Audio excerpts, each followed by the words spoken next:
Ya estamos con Gabriel Morini, gracias por venir, Gaby. No, por favor. Arranquemos escuchando, y ahora, no sé si lo querés mostrar vos, lo muestro yo.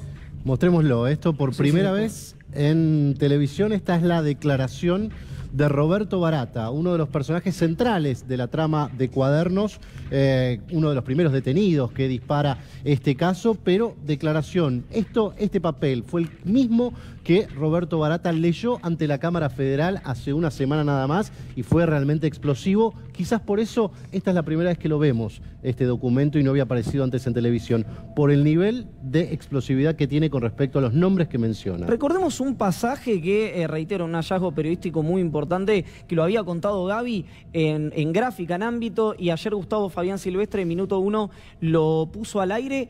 Alguno de los pasajes de Roberto Barata y después el fino, los nombres, el minuto a minuto, el desagregado con Gabriel Morini. Escuchemos a Barata. Luis Bernaza y Paolo Roca, Grupo Techín.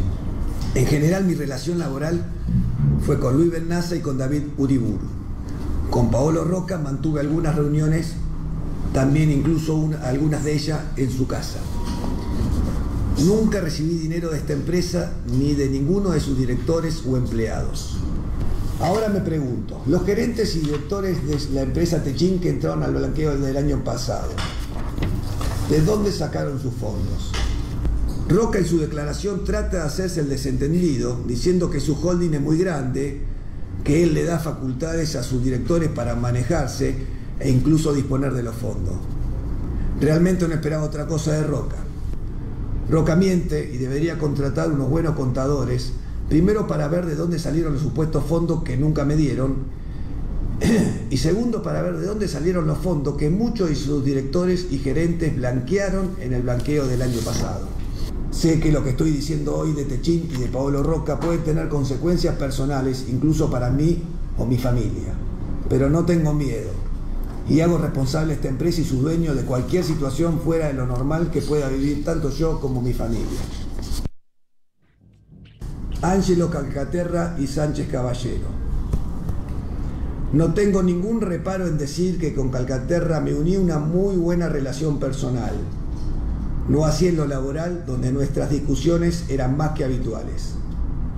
Es de público conocimiento que con Sánchez Caballero y Santiago Brusco es ahora funcionario, tenía en todos los sentidos una muy mala relación, lo cual me llevó a no hablar más con ellos desde el año 2009.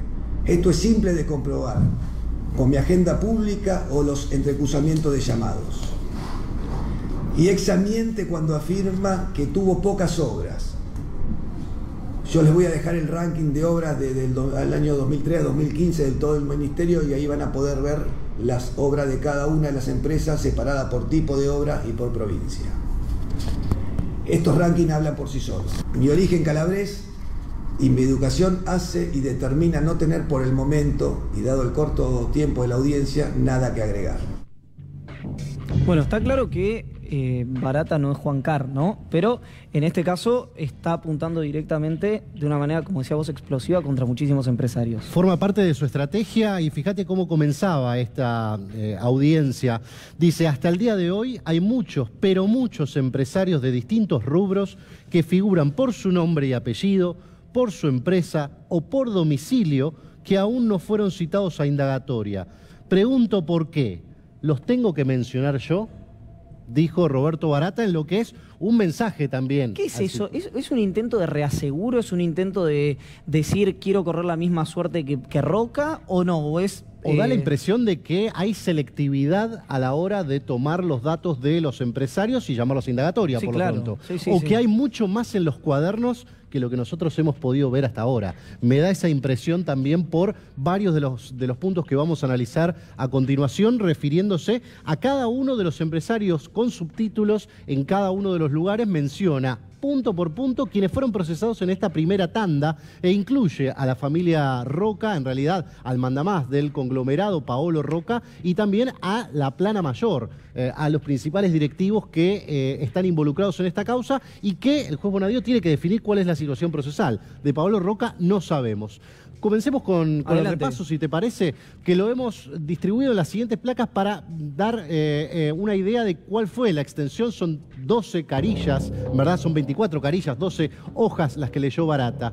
Una de las partes más importantes tiene que ver con esta cuestión. Dice Barata, las declaraciones de ninguno de ellos coincide en fecha, monto o moneda con los relatos de Centeno. Todos estos que vamos a ver acá son arrepentidos, forman parte de esta trama. Armando Lozón por Albanesi, Jorge Balán por Industria Seco, Alejandro Ivanisevich por Engasud, Manuel Santos Uribe Larrea, el nuevo rey de la soja, por UXA, Hugo Dragonetti por Panedile. Sí, te pregunto algo, si no estoy equivocado, corregime.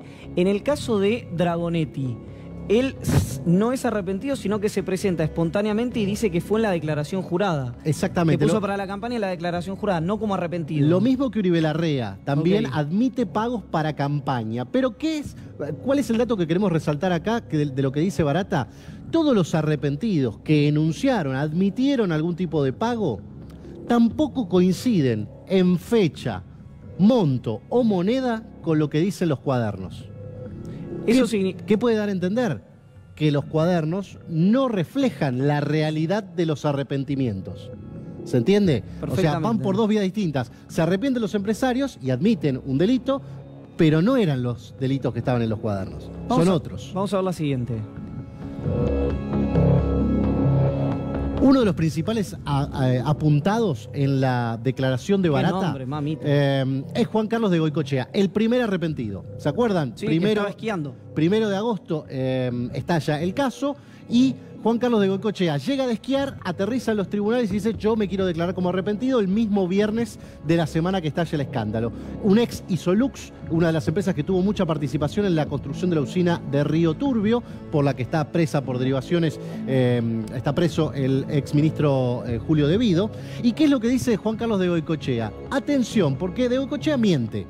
Pero además desliza Barata, y esto es interesante, en el domicilio de Maipú al 700, que es una de las imágenes, ¿te acordás que Centeno supuestamente le saca una foto de Barata esperando en la puerta de un estudio jurídico?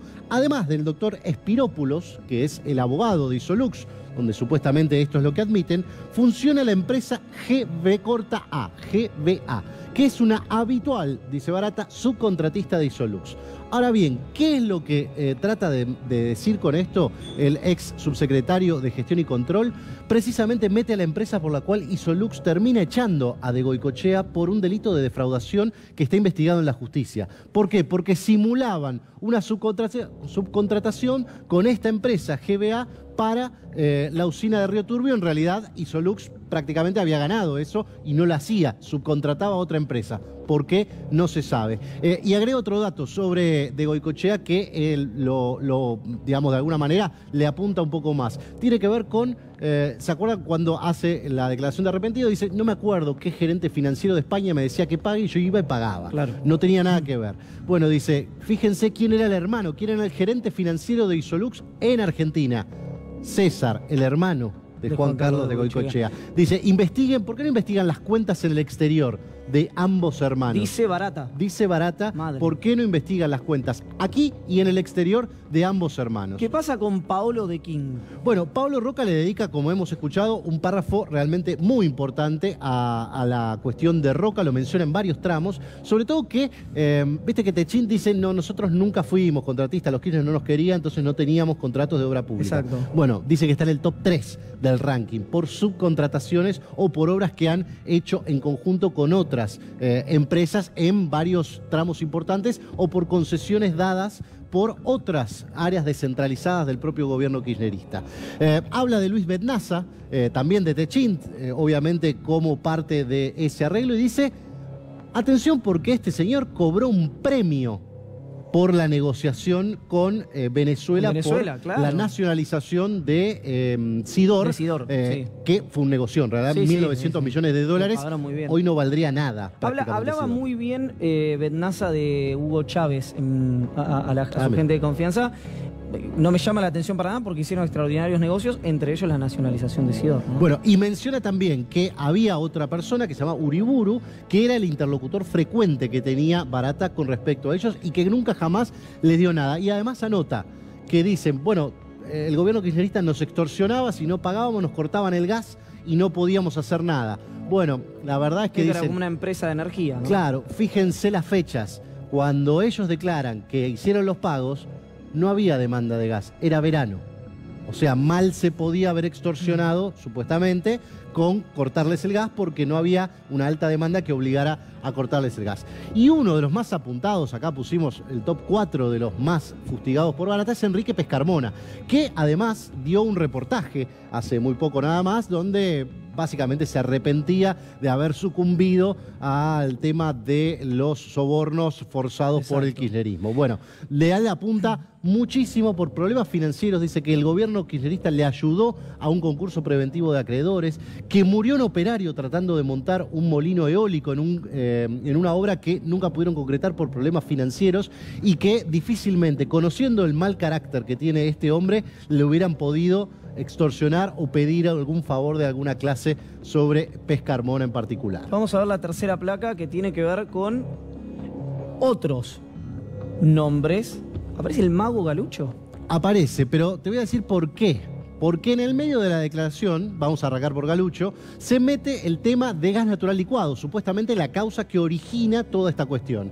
Miguel Galucho le dicen, ¿por qué no lo citaron? Si era Galucho el que recomendaba en Arsa comprar los buques de gas natural licuado. Obviamente lo mete en esa cuestión y también pide, en relación a Techint, que se cite a este hombre, Sebastián Eskenazi, otro ex titular de YPF, que aparecía en esa famosa foto en una cena con Bonadío. Bueno, sí, claro. ¿Quién era Eskenazi? Era el titular de YPF en el momento que se compraba gas natural licuado. Con lo cual, ni las 14 empresas internacionales ni los directivos de YPF fueron citados a indagatoria en este tramo, y mal aparece Eskenazi cenando con el juez de la causa, ¿no? Esto por un tramo. Escuchamos el audio referido a Ángelo Calcaterra, muy escueto, es Barata en este tema, da la impresión de que hay un mensaje. ¿Habrá tomado nota? La estirpe calabresa me impide seguir haciendo manifestaciones sobre Calcaterra, con quien dijo tener una buena relación personal y una mala relación a nivel laboral por los incumplimientos de IEXA. Y Gabriel Romero, de MEPA. Gabriel Romero es el del que decreto. Se arrepintió y dijo, en realidad nosotros pagamos por un decreto para obtener una prórroga de la concesión de la hidrovía. Bueno, dice, Romero lo que no cuenta es que se armó un monopolio para tener muchas empresas que son de él, teniendo actividades u operaciones dentro de la hidrovía.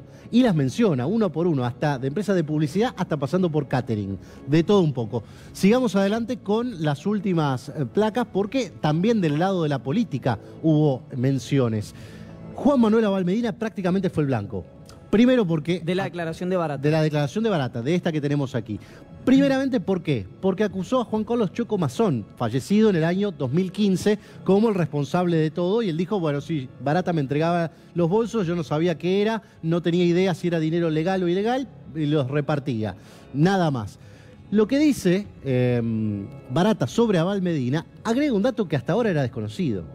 Y es que su tío, Pablo Abal Medina, era un importante miembro del Ministerio de Planificación Federal de la Unidad Coordinadora de Financiamiento Externo. ¿Qué son? Sobrino, tío. Tío, ok. Sobrino y tío. Ministerio de Planificación, Unidad Coordinadora de Financiamiento Externo. ¿Qué significa esto? Eran los que hacían la triangulación de las obras referidas a todo el interior del país. Es decir, cuando él hace la relación con los empresarios, menciona cuántos de ellos tenían obras en el interior del país otorgadas por las provincias y financiadas desde Nación a través de esta unidad. Dice, qué raro, ¿no? Lo de Abal Medina, siendo que su tío era uno de los hombres que era el encargado precisamente de coordinar la triangulación de estas obras con el interior del país. Muy importante lo que va a abrir ese dato. Juan Manuel Abal Medina todavía en un limbo judicial porque el juez Bonadío todavía no confirmó su situación procesal. Y sigamos con la siguiente placa, ya para finalizar. ¿Por qué señalamos a estos tres hombres también vinculados de la política en parte? Porque Barata de alguna manera deja la puerta abierta a que los hechos hayan ocurrido. Es decir, a que haya habido sobornos y cartelización de la obra pública, como reconoció Carlos Wagner, a que haya habido un circuito paralelo de recaudación de fondos, como reconoció José López, y a que haya habido una plata financiera, como reconoció Ernesto Clarence. Ahora bien, ellos tres son coincidentes en sus declaraciones entre sí con respecto a cómo Wagner iba a darle la plata a Clarence para que Clarence se la mandara al Ministerio de Planificación o la elevara para la política, a José López. Ellos se daban instrucciones entre sí según las declaraciones de todos. Ahora bien, lo que dicen es, ¿cómo era la historia? Los cuadernos decían que todos me pagaban a mí, que todos iban por los recorridos que decía Centeno. Pero entonces, ¿qué pasaba? Si todo esto funcionaba, ¿los empresarios pagaban 2 veces? Interesante para ver qué es lo que va a quedar. Es una historia en desarrollo. Obviamente, porque da la impresión de que Barata no se va a conformar solamente con esto y que estos mensajes son para los que están en los cuadernos. Pero todavía hay gente que no está en los cuadernos y para que te des una idea, solamente en una oración habla de, cuando habla de Isolux, habla de un tal Mario y menciona el nombre. El otro Mario que aparece en los cuadernos, dice Barata, todavía no fue citado. Es de una empresa petrolera. Me encantaría decir esto recién empieza, pero sería un cliché.